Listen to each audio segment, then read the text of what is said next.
bapak-bapak dan ibu-ibu saya ucapkan, semoga kita semua sehat selalu.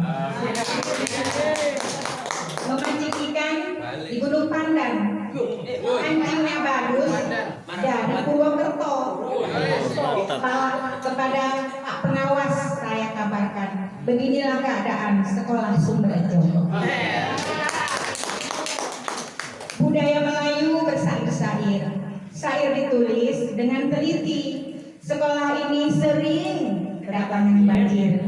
Mohon Pak Pengawas beri kami solusi. Petualang Tunggul tak akan nyasar sampai Sungai Merah, belok ke kanan. Bambu disusun menjadi pagar, batu diserak jadi halaman. Guru P3K namanya Ibu Nurmala. Yang satu lagi Pak Riko Permana. Ke sekolah Sumberjo tidaklah lama, hanya memakan waktu 1 jam saja. Madu lebah di dalam sarang, rasanya manis, jadilah obat.